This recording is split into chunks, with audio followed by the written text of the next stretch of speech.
नमस्कार. ठाण्याच्या राजकीय, सामाजिक आणि सांस्कृतिक घडामोडींचं वर्तमान चित्र दाखवणाऱ्या ठाणे वर्तमानमध्ये मी नितीन बोरसे आपलं पुन्हा एकदा हार्दिक स्वागत करतो. सादर करीत आहोत आजच्या ठळक बातम्या. मोबाईल ॲपद्वारे लोन घेतलेल्या इसमाच्या नातेवाईक आणि आजूबाजूच्या इसमांना नाहक त्रास देऊन त्यांना अर्वाच्य भाषेत शिवीगाळ तसंच अश्लील भाषेत बोलणाऱ्या टेलिकॉल सेंटरचा पर्दाफाश करण्यात पोलिसांना यश आलं आहे. लोन घेतल्यानंतर बऱ्याचदा त्या माणसाच्या अवतीभोवतीच्या नातेवाईकांना कॉल सेंटरद्वारे अर्वाच्य भाषेमध्ये शिवीगाळ केला जातो आणि त्यामुळे लोक अक्षरशः हवालदिल होत असतात.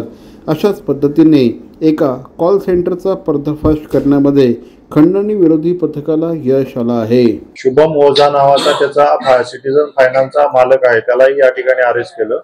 तर अशी माहिती समोर आली की हे जे सिटीजन कॅपिटल जे आहे हे कॉल सेंटर आहे आणि वेगवेगळ्या फायनान्स कंपनीसाठी हे रिकव्हरी एजंट म्हणून हे काम करतात. याच्यामध्ये slice finance, Kotak bank, IDFC first या बँकेचे रिकव्हरी एजंट म्हणून ही आउटसोर्सिंग करून सिटीजन कॅपिटल हे काम करत होती. आणि याच्यामध्ये यांनी वोडाफोन इंडियाला सिम प्रोव्हाइड करण्यासाठी अप्लाय केलं होतं सिटीजन कॅपिटलने, परंतु त्यांची रिक्वेस्ट अमान्य झाली होती. त्यामुळे यांनी ह्या एजंटला राहुल दुबेला कॉन्टॅक्ट करून त्याच्याकडून बोगस 25 सिम त्यांनी इश्यू करून घेतले. आणि हे बोगस सिम असल्यामुळे त्यांचा जो एम्प्लॉई आहे त्यांनी रॅन्डमली त्या डेटामध्ये जो नंबर मिळाला कंप्लेनंटचा, त्यांना बोलताना लक्षात आल्यानंतर लेडीज आहे आणि मग अश्लील बोलणं आणि शिवीगाळ करणं हा प्रकार त्याच्यामध्ये केलेला आहे. लोकमान्य नगर पाडा नंबर 4 येथील संतोष पाटील नगर येथे चाळ क्रमांक 4 जवळ डोंगराची माती खचून भूस्खलन झाल्याची घटना घडली आहे. सुदैवाने यात कोणत्याही प्रकारची हानी झाली नसली तरी देखील येथील 4 घरांना धोका निर्माण झाला आहे. त्यामुळे इथली 4 घरं रिकामी करण्यात आली असल्याची माहिती ठाणे महानगरपालिकेच्या आपत्ती व्यवस्थापन विभागाने दिली आहे. या ठिकाणी धोकापट्टी लावली असल्याची माहिती देखील देण्यात आली आहे. रात्रीपासून ठाण्यात पावसाने जोर वाढवला आहे, त्यामुळे ठिकठिकाणी पाणी साचण्याच्या घटना घडल्या होत्या. सोमवारी दुपारी 1:15 वाजल्याच्या सुमारास लोकमान्य नगर पाडा नंबर 4 या भागातील संतोष पाटील नगर येथे चाळ क्रमांक 4 जवळ असलेल्या डोंगराची माती खचली, त्यामुळे भूस्खलन झाली आहे. या घटनेची माहिती मिळताच लोकमान्य नगर सावरकर नगर प्रभाग समितीने तातडीने घटनास्थळी धाव घेतली. येथील डोंगराच्या मातीचा उर्वरित भागही धोकादायक स्थितीत आल्याचं एवढेच निदर्शनास आलं. त्यामुळे येथील 2 झाडं देखील धोकादायक झाल्याचं निदर्शनास आलं आहे. एकूणच या 4 घरांना त्यामुळे धोका निर्माण झाला असल्याचं समजतं. CP Goenka International School, nurturing talent at young age for scholastics, sports and performing arts in global perspective. Proud to have world toppers and country toppers in 10th standard Cambridge examinations. Ranked the best emerging school by the Times of India for personality over percentage. CP Goenka is the intelligent choice. सर्व नागरिकांना आवाहन करण्यात येत आहे की सध्या डासांमार्फत पसरणाऱ्या dengue या आजाराचा प्रसार रोखण्यासाठी प्रत्येकाने पुढील प्रमाणे कार्यवाही करावी. डेंग्यू आजार एडिस इजिप्ती हा डास चावल्याने होतो. या डासांची पैदास साचलेल्या किंवा साचवलेल्या स्वच्छ पाण्यामध्ये होते. 8 दिवसांपेक्षा जास्त दिवस पाणी उघडे व साचून राहिल्यास त्यात डास अंडी घालतात. अंड्यांच्या अळ्या तयार होऊन पुढे डास तयार होतात.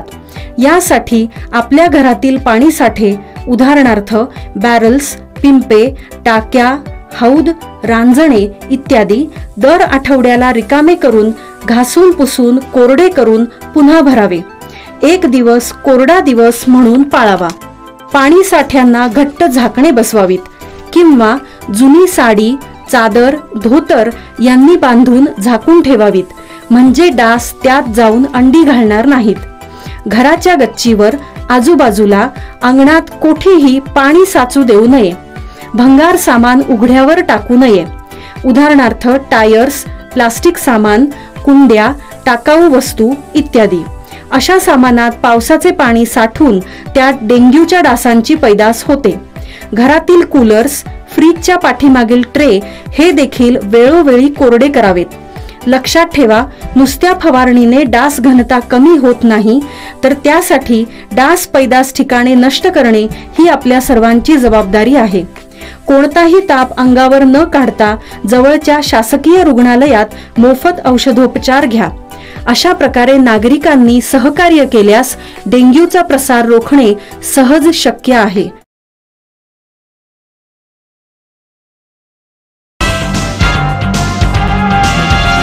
पंढरपूर आषाढी एकादशी 17 जुलै रोजी आहे. त्यानिमित्त पंढरपूर येथे जाणाऱ्या भाविकांसाठी महाराष्ट्र राज्य परिवहन महामंडळाच्या ठाणे विभागाकडून 13 ते 22 जुलै कालावधीमध्ये पंढरपूरसाठी जादा गाड्या सोडण्यात येणार आहेत.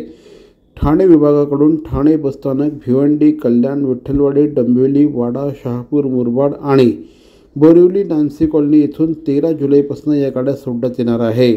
17 ते 22 जुलैपासून चंद्रभागा बसस्थानक पंढरपूर येथून परतीची वाहतूक सुरू होणार आहे.